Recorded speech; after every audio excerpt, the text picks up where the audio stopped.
నమస్తే welcome to BCN news. ఈ రోజు వార్తలతో మీ ముందున్నది తేజస్విని। ముందుగా ముఖ్యాంశాలు।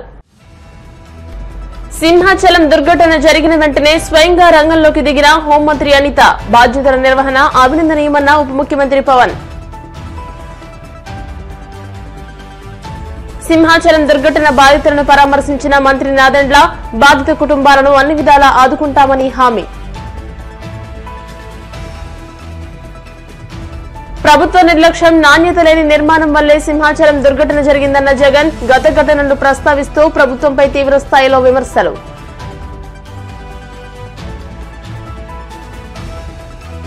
వాడపల్లి వెంకన్నాలయంలో ప్రత్యేక పూజలు, మంగళ వాయిద్యాల నడుమ శ్రీ స్వామి అమ్మవార్లకు మేల్కొల్పు సేవ, ఐశ్వర్యలక్ష్మి హోమం।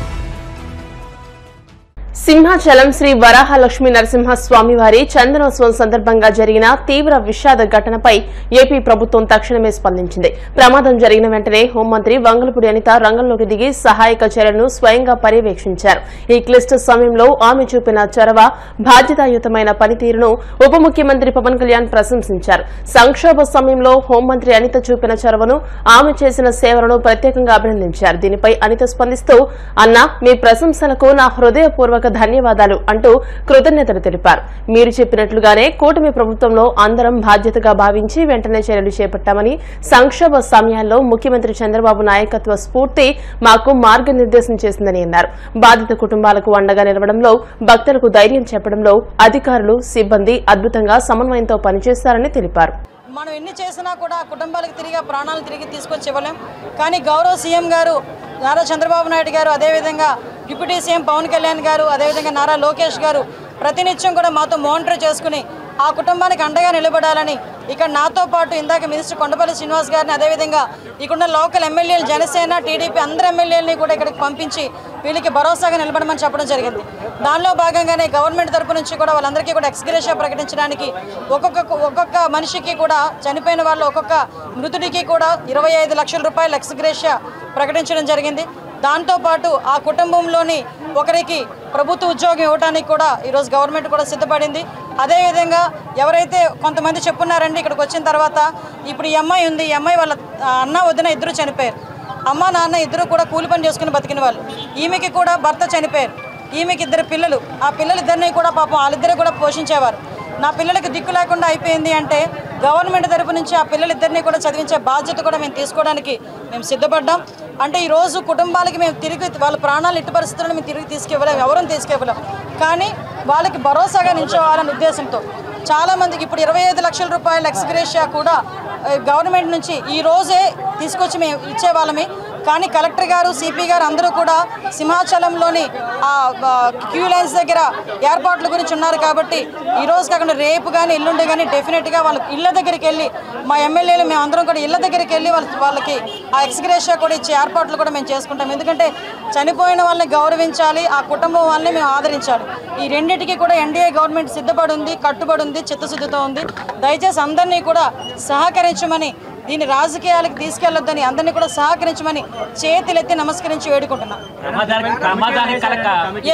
ప్రమాదానికి గల కారణాలు కూడా సీఎం గారు మమ్మల్ని అందరినీ కూడా ఆరా తీయడం జరిగింది। ఇమీడియట్గా అక్కడ 3 మెన్ కమిటీ కూడా వేయడం జరిగింది। 3 మెన్ కమిటీ కూడా ఏంటంటే ఎందుకు ప్రమాదానికి గల కారణాలు ఏంటి నివేదిక ఇవ్వాలి, అదేవిధంగా ఫ్యాక్ట్స్ కూడా క్లియర్గా చెప్పాలి। దానికి సీనియర్ ఐఏఎస్ ఆఫీసర్లను కూడా ఇందులోని ఇన్వాల్వ్ చేసి ఒక కమిటీ కూడా ఏర్పాటు చేశారు। ఈ కమిటీలకి 2 రోజులు టైం ఇచ్చారు। నివేదిక 2 రోజులు నివేదిక కూడా తెప్పించుకోవాల్సిన అవసరం ఉంది। ఇమీడియట్గా నివేదిక తెప్పించుకున్న తర్వాత ఇందులోని ఎవరైతే చాలామంది చనిపోయిన తర్వాత ఒక్కొక్కరు చాలామంది విషయాలు చెప్పారు। గోడ సమంగా లేదనో, లేకపోతే వాటర్ చేరడం వల్ల పడిపోయిందని రకరకాల మనం అందరం మాట్లాడుకున్నాం। వీటన్నిటికీ కూడా ఒక అఫీషియాలిటీ రావాలి, దానికి ఒక స్టాండర్డీ రావాలి అనుకుంటే కనుక నివేదిక వచ్చిన తర్వాత డెఫినెట్గా వస్తుంది। అందులో ఇన్వాల్వ్ అయ్యి నిర్లక్ష్యం వహించిన ప్రతి ఒక్క ఆఫీసర్ మీద క్రిమినల్ చర్యలు ఉంటాయి, ప్రభుత్వ పరంగా ఉన్న చర్యలు కూడా ఉంటాయి। అమ్మా మేము ఆల్రెడీ గవర్నమెంట్ తరపు నుంచి చెప్పాము, మేము కూడా కుటుంబానికి ఒకటి చెప్పాము, అమ్మ మేము సీఎం గారి దగ్గర తీసుకెళ్తాం। వాళ్ళందరూ తెలుగుదేశం పార్టీ అంటే పార్టీలకు సంబంధం కాదు, వాళ్ళే చెప్పారమ్మా మాకు తెలుగుదేశం పార్టీ అంటే ఇష్టం। సో మేము పార్టీలకి ఎవరైనా మేము ఇస్తాం, అక్కడ ఏ పార్టీ వాళ్ళన్నా ఇస్తాం। కానీ వాళ్ళని కంపల్సరీగా మేము కూడా కుటుంబాలని చంద్రబాబు నాయుడు గారి దగ్గరికి ఉన్న ఎమ్మెల్యేలు అందరం కూడా, వెలగపూడి గారి కాన్స్టిట్యుయెన్సీ, గంటా గారి కాన్స్టిట్యుయెన్సీ, అందులోని మన విష్ణుకుమార్ రాజు గారు తాలూకా వాళ్ళు కూడా ఉన్నారు. సో మేమందరం కూడా ఇప్పుడు అమలాపురం నుంచి వస్తున్నారు, ఇద్దరు అమలాపురం నుంచి చనిపోయిన వాళ్ళు కూడా ఉన్నారు. ఆల్రెడీ వాళ్ళు వచ్చేలోపు మేము కలెక్టర్ గారితో కూడా మాట్లాడాం. ఇక్కడ కూడా వాళ్ళకి మహాప్రస్థానం దగ్గర కూడా ఏర్పాట్లన్నీ ప్రభుత్వ పరంగానే మేము చేయిస్తున్నాం. ఎక్కడ కూడా వాళ్ళకి అన్ని రకాల అండాదండ ఇవ్వాలి, భరోసా ఇవ్వాలి ఉద్దేశంతోనే గవర్నమెంట్ పనిచేస్తుంది. సింహాచలం క్షేత్రం ఆవరణలో గోడ కూలి గాయపడిన వారి కుటుంబాలను మంత్రి నాదెండ్ల మనోహర్, హోంమంత్రి వంగలపూడి అనిత, ఎమ్మెల్యేలు పంచకాల రమేష్ బాబు, లోకం నాగమాధవి పరామర్శించారు. ఈ సందర్భంగా క్షతగాత్రులకు మెరుగైన చికిత్స అందిస్తామని, అండగా ఉంటామని మంత్రి నాదెండ్ల భరోసా ఇచ్చారు. పవిత్రమైన సింహాచలంలో ఇలాంటి సంఘటన చాలా దురదృష్టకరమని అన్నారు. చనిపోయిన 7గురిలో 2 జనసేన క్రియాశీలక కార్యకర్తలు ఉండడం పార్టీకి తీవ్ర లోటని పేర్కొన్నారు. వీరి మరణం వాళ్ల కుటుంబాలకి తీరని లోటన్నారు. ఈ సంఘటనపై పూర్తి విచారణ జరిపిస్తున్నామని, ప్రభుత్వం తరపున అన్ని రకాలుగా అండగా ఉంటామని, బాధిత కుటుంబాల్ని ఆదుకుంటామని ధైర్యం చెప్పారు. పవిత్రమైన సింహాచలం ఆలయంలో ఈరోజు జరిగిన సంఘటన రాష్ట్ర వ్యాప్తంగా అందరినీ కూడా కదిలించింది.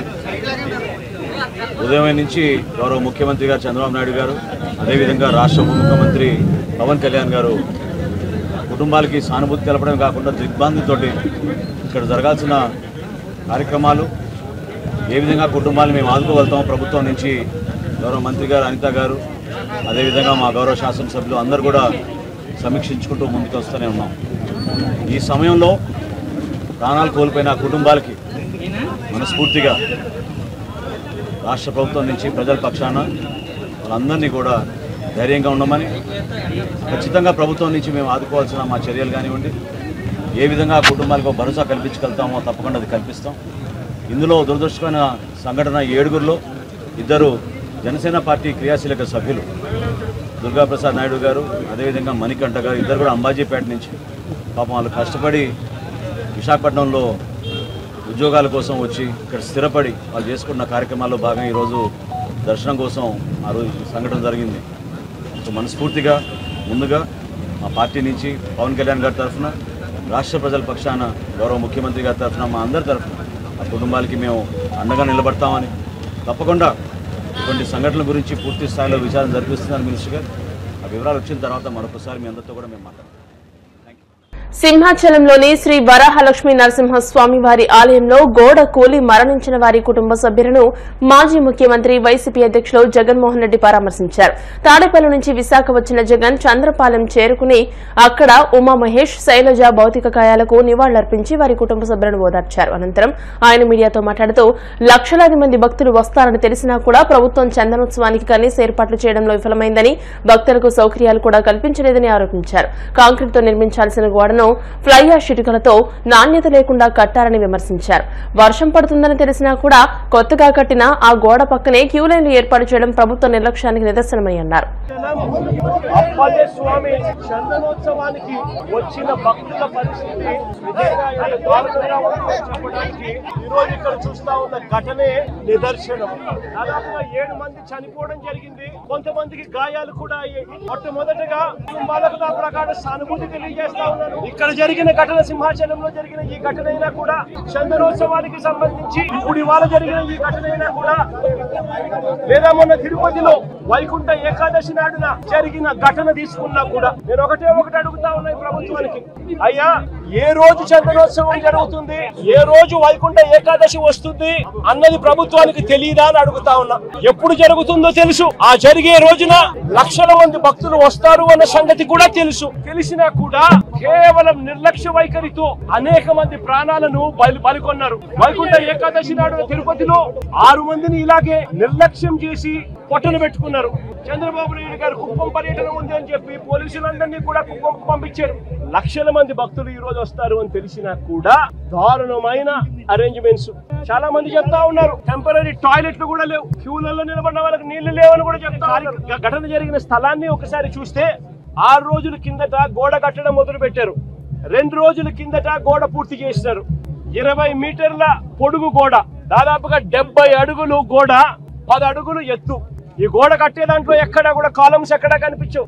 రీఇన్ఫోర్స్డ్ కాంక్రీట్ గోడ కట్టాల్సిన చోట కనీసం ఎటువంటి టెండర్లు కూడా పిలవకుండా మంత్రులు పర్యవేక్షిస్తున్నారు అని అంటారు. 5 మంది కమిటీ సభ్యులు అంటారు, వస్తారు, పర్యవేక్షించినారు, చూసినారు, గోడ కట్టడానికి పర్మిషన్ ఇచ్చినారు, కట్టేసేయండి అని చెప్పి కట్టేశారు. దాదాపుగా సంవత్సరం అయింది చంద్రబాబు నాయుడు గారు అధికారంలోకి వచ్చి. నేను అడుగుతా ఉన్నా చంద్రబాబు నాయుడు గారిని, చందనోత్సవం ఎప్పుడు జరుగుతుందో మీకు తెలియదా అని అడుగుతా ఉన్నా. మరి చందనోత్సవం పలానా రోజు జరుగుతుంది అని చెప్పి తెలిసినప్పుడు ఈ గోడ కట్టించే కార్యక్రమం ముందే ఎందుకు చేయలేదు అని అడుగుతా ఉన్నా ఇదే పెద్ద మంచి చంద్రబాబు నాయుడు గారిని. దీని అర్థం ప్రభుత్వం ఎటువంటి ముందస్తు ఏర్పాట్లు సీరియస్ గా తీసుకోలేదు అని చెప్పి నిదర్శనం కాదా అని అడుగుతా ఉన్నా. ఇష్టం వచ్చిన వాళ్ళకి వర్క్ ఇచ్చేసి ఇష్టం వచ్చిన తీరు ఇష్టం వచ్చిన పద్ధతిలో కట్టించే కార్యక్రమం చేయడం ధర్మమేనా అని అడుగుతా ఉన్నా. కనీసం కాలములు కూడా పెట్టించే కార్యక్రమం కూడా లేకుండా ఫ్లయాష్ ఇటుకలతో గోడ కట్టడం అన్నది ఏ రకంగా కరెక్ట్ అని అడుగుతా ఉన్నా. రీఇన్ఫోర్స్డ్ కాంక్రీట్ తో కట్టి దానికి వీప్ హోల్స్ కూడా పెడితేనే కాస్తో కూస్తో ఏ గోడైనా నిలబడుతుంది అన్న జ్ఞానం కూడా లేకుండా ఎలా కట్టారు అని అడుగుతా ఉన్నా. వర్షం కూడా ముందు రోజు రాత్రి పడింది అని కూడా తెలుసు. మరి తెలిసినప్పుడు ఇన్ని లక్షల మంది క్యూలో గోడ పక్కనే ఎలా వాళ్ళు క్యూలో నిలబడేట్టుగా చేశారు అని అడుగుతా ఉన్నా ఇదే పెద్ద మనిషి చంద్రబాబు నాయుడు గారిని. ఏమైపోయినా పర్వాలేదు అని చెప్పి పట్టించుకునే కార్యక్రమం ఎక్కడా కూడా చేయకుండా గాలి కొదిలేసిన పరిస్థితుల్లో ఈ రోజు రాష్ట్రం నడుస్తూ ఉంది. ప్రతిదీ కూడా డైవర్షన్ పాలిటిక్సే. ఎక్కడా కూడా తప్పు చేసినాము అని పశ్చాత్తాపం లేదు. ఇప్పుడు ఈ కుటుంబంలో 4 చనిపోయినారు, ఏదో ముఖస్థుతి కోసం అది జగన్ వస్తున్నాడు అని చెప్పి తెలిసి 25 లక్షల రూపాయలు 25 లక్షల రూపాయలు ఇచ్చే కార్యక్రమం, ఒక ఉద్యోగం ఇచ్చే కార్యక్రమం చెప్తా ఉన్నారు. నేను అడుగుతా ఉన్నా ఇదే కుటుంబానికి నేను భరోసా ఇచ్చి చెప్తా ఉన్నా, ఇంతకు ముందు ఏదైనా కూడా ప్రభుత్వం అన్నది ప్రజలకు తోడుగా ఉండాలి, ప్రభుత్వం అన్నది ప్రజలకు భరోసా ఇచ్చే విధంగా ఉండాలి. ప్రభుత్వం తప్పిదం వల్ల ఎక్కడైనా కానీ ఎక్కడైనా మనుషులు చనిపోయిన ఘటన ఎక్కడైనా జరిగితే అది ప్రభుత్వం తప్పిదం వల్ల, అంటే మనం ప్రభుత్వంలో ఉన్నప్పుడు జరిగిన తప్పు వల్ల జరిగితే దానికి పశ్చాత్తాపం ఉండాలి. ఆ పశ్చాత్తాపానికి ఆ కుటుంబానికి మనం ఏమిస్తున్నాము అని చెప్పి మానవతా దృక్పథంతో ఆలోచన చేయాలి. ఇప్పుడు ప్రభుత్వం తప్పిదం వల్ల, ప్రభుత్వం చేసిన తప్పిదం వల్ల ఈ ఘటన జరిగితే అసలు ఆ కుటుంబానికి నువ్వేం చేస్తా ఉన్నావు అని చంద్రబాబు నాయుడు గారిని అడుగుతా ఉన్నా. వీళ్ళు ఇచ్చినా ఈకపోయినా కానీ చనిపోయిన ఈ కుటుంబాలకు గుర్తు పెట్టుకొని మళ్ళీ మేము అధికారంలోకి వచ్చిన తర్వాత ఈ కుటుంబాలకు ఆ ₹1 కోటి బ్యాలెన్స్ వీళ్ళు ఇచ్చినారు. మిగిలిన బ్యాలెన్స్ డబ్బు మనం ప్రభుత్వం వచ్చిన తర్వాత నేను స్వయంగా ఇప్పిస్తానని చెప్పి కూడా చంద్రబాబు నాయుడు గారిని కూడా మానవతా దృక్పథంతో ఆలోచన చేసి జగన్ ఇచ్చే లోపలనే ఆ ₹1 కోటి ఇచ్చి ఆ కుటుంబాలను ఆదుకోమని. ఇప్పుడు కాసేపు ప్రకటనలు.